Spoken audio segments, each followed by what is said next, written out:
Se costuma dizer que o câncer tem remissão e não cura, né?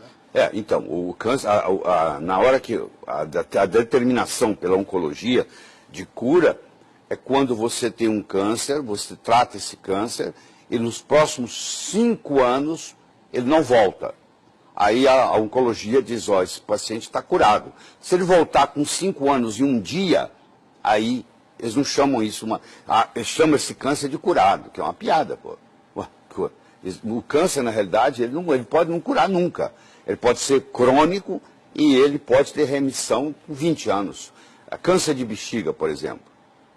Esse aí não tem, né? Você pode ter tido um câncer de bexiga 20 anos atrás e ele voltar hoje. Quer dizer, está curado? Não, estava em remissão. Então, é preferível você chamar o câncer que está em remissão do que ele está curado. Porque você nunca sabe quando que ele vai poder voltar ou não. Se não faz quimio, não faz rádio, o senhor sugere qual seria o tratamento melhor para o câncer? Existe um tratamento multifatorial. É assim, se eu cortar as árvores da floresta amazônica, todas, eu não preciso convidar os macacos para mudar de lá. Macaco só fica onde tem galho. Macaco pula o dia inteiro de galho em galho. Se não tiver galho, ele vai embora. Então, se eu quiser que os macacos da floresta amazônica vão embora, eu corto as árvores da floresta amazônica. Os macacos vão embora. Eu não preciso convidar animal de deserto para mudar para lá. No momento que virar deserto, os animais de deserto vão chegar. A mesma coisa acontece aqui, no corpo. Se eu tiver um ambiente chamado ambiente biológico tumoral, eu desenvolvo câncer. Agora, se eu mudar o território biológico, o câncer vai embora. O câncer não fica num órgão, num organismo saudável. Então, o que eu tenho que cuidar? Tem que cuidar da biologia da pessoa. Então, primeiro eu vou ver o seguinte, o que causou o câncer? Só tem 3 coisas que causam câncer, só 3. Ou sozinhas ou combinadas. Primeiro, um conflito emocional. Você vai ver que a mulher se divorciou do marido que ela achava que vivia a vida inteira e 2 anos depois era uma paciente com câncer de mama. Isso é muito comum. Eu vejo isso com muita frequência. Tem sempre um conflito. O pai morreu, o filho morreu, a mulher tem um câncer de ovário 2 anos depois, ou um câncer de mama, e assim por diante. O filho morreu, o pai tem um câncer de testículo. Então, sempre existe, nos últimos 2 anos, antes do câncer aparecer, existe um conflito emocional. Se o conflito predomina, eu tenho que tratar o conflito emocional, não adianta ficar dando remédio. Bom, qual a outra causa de câncer? É a desnutrição. Todo paciente com câncer é um paciente desnutrido. Ele tem uma desnutrição. Então eu tenho que cuidar dessa nutrição dele. Então eu tenho que cuidar da parte mental dele, psicológica, eu tenho que cuidar da parte nutricional dele, e a terceira causa é toxinas, venenos. Então o paciente geralmente está intoxicado, está desnutrido e está emocionalmente com conflito. Então ou é a combinação desses 3, ou um deles predominando. Então como é que eu trato? Eu vou cuidar da parte mental, eu vou cuidar da parte nutricional. Por exemplo, uma pessoa que tem uma alergia alimentar. Essa alergia alimentar contribui na predisposição de aparecer o câncer.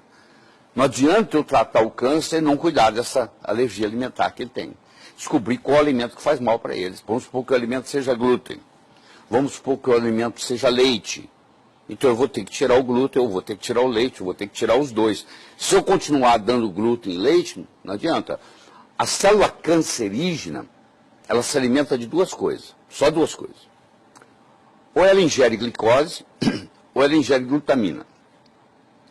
A glutamina é mais para os cânceres de origem hematopoéticas, linfomas, leucemias. Para quem está nos assistindo e não sabe o que é glutamina, por exemplo, a gente pode dar alguns exemplos? A glutamina é um aminoácido, tá? Que vai formar o GABA no cérebro.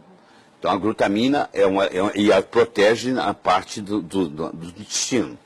Só que pessoas com câncer nós devemos evitar dar para ela glutamina, principalmente se ela tem um câncer hematopoético, se ela tem um linfoma, uma leucemia, um mieloma múltiplo. Então esses nós não podemos dar glutamina em hipótese alguma. Mas o que me interessa aqui mais é o açúcar, é a glicose. A célula cancerígena, foi o Otto Warburg, ganhou o prêmio Nobel em 1931 por causa disso, a célula cancerígena ela se alimenta predominantemente de açúcar. E ela prejudica o... Você já deve ter visto paciente caquético, morrendo, moribundo, em carne e osso, em pele e osso, e o tumor está crescendo. O tumor cresce e o paciente está definhando. Por quê? Ele está pegando toda a glicose que tem. Então, se eu pegar um paciente com câncer e tirar dele a glicose, tirar dele o carboidrato, o tumor encolhe. Mas qual a conduta hoje? Vai no médico, o médico fala, ó, você vai fazer quimioterapia. Doutor, e a alimentação? Ah, fica à vontade. Se fosse você, tomava até sorvete. Pode, vai lá no shopping, toma sorvete, aproveita. Quer dizer, se eu agora estou fazendo quimioterapia, que já não tem uma eficácia muito boa, a eficácia é pífia, eu posso discutir isso depois com vocês. Ah, e eu ainda vou para o shopping tomar sorvete, que é açúcar puro, então eu estou alimentando diariamente o meu câncer se eu estou tomando sorvete diariamente. Agora, se eu arrumo uma dieta chamada cetogênica, onde o carboidrato é quase zero, o meu câncer regride. Então, o Dr. Thomas Seyfried, que é hoje uma das grandes autoridades do mundo em dieta cetogênica, ele pega pacientes com câncer, ele põe os pacientes em dieta cetogênica e os tumores vão encolhendo. Mas, infelizmente, isso ainda não chegou ao Brasil. Porque mesmo um colega médico que está nos assistindo, quando eu falo dieta cetogênica, ele fala, o que é isso? Eu, por curiosidade, eu olhei no Amazon.com, acho que semana passada, para ver quantos livros tinha de dieta cetogênica no Amazon.com. Podemos fazer um breve intervalo e começar no próximo bloco o que é dieta cetogênica? Pelo menos para ajudar quem trata câncer ou quem está sofrendo disso. Nós já voltamos, tá? Pois é, então, eu olhei no Amazon.com, até 100 livros eu contei, tá? Mas tem muito mais, porque eu fui até a página 8 e tinha até a página 100. Devia ter mais ou menos, sei lá, uns 1000 livros sobre dieta cetogênica. E o brasileiro não tem noção nem o que é dieta cetogênica. Dieta cetogênica é quando eu baixo o carboidrato profundamente e eu aumento a quantidade de gordura. Gordura boa. Porque você tem gordura ruim e gordura boa. Não é, as duas não são iguais. Por exemplo, a gordura trans, ela é altamente prejudicial. Inclusive causa câncer. Quando você compra esses óleos vegetais no supermercado, para o óleo não estragar, ele tem uma hidrogenação parcial.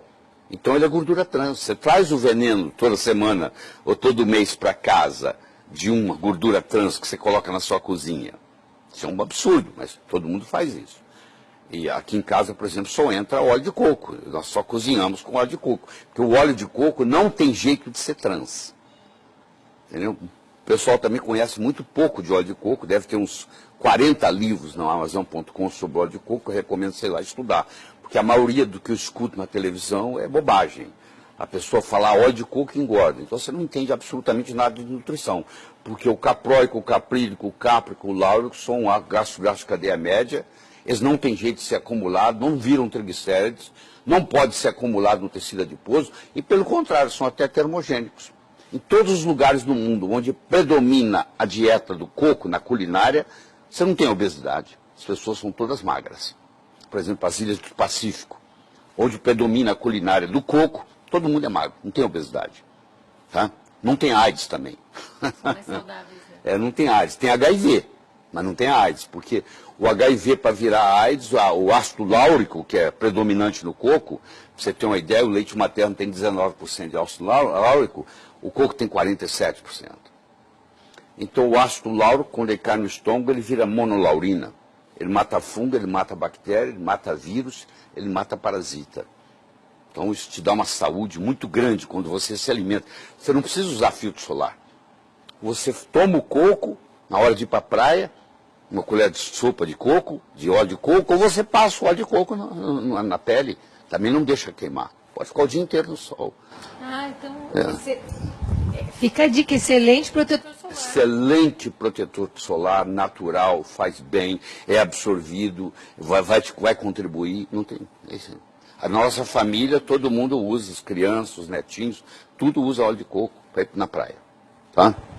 Por isso que ele está com essa cor maravilhosa. Pois é, primeira coisa que eu não tenho. Uma das coisas que a gente aprendeu na pós com o Laír era justamente isso, né? Que inclusive mulheres, uma coisa que ele citava sempre, mulheres com corrimento, né? Com candidíase. Candidíase. Pois é, o ácido láurico, ele vira monolaurina, e uma das propriedades da monolaurina é antifúngica.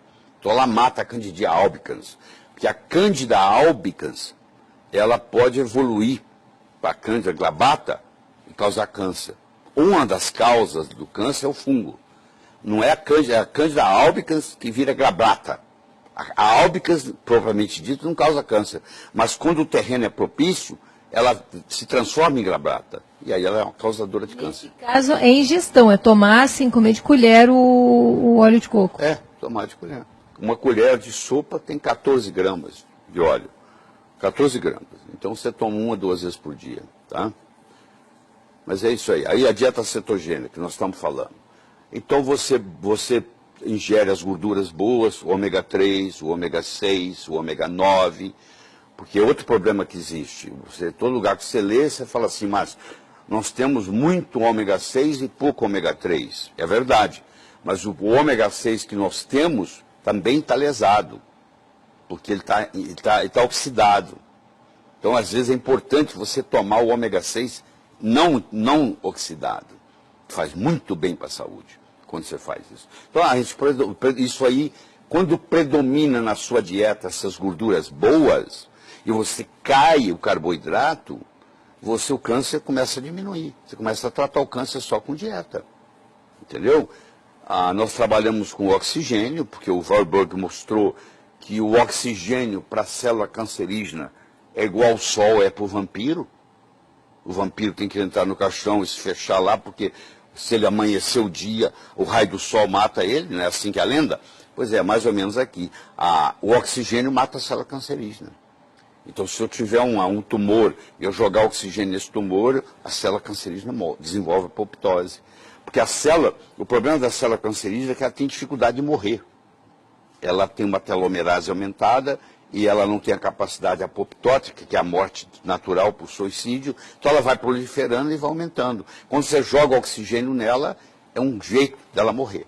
Entendeu? Então tem várias abordagens que você tem que fazer. E os detox tem muito câncer com metal pesado, que é a oncologia clássica não dá bola, que mercúrio, chumbo, alumínio, que predispõe ao câncer. Então isso tem que ser retirado, quelado, entendeu? Você faz quelação, inclusive oral.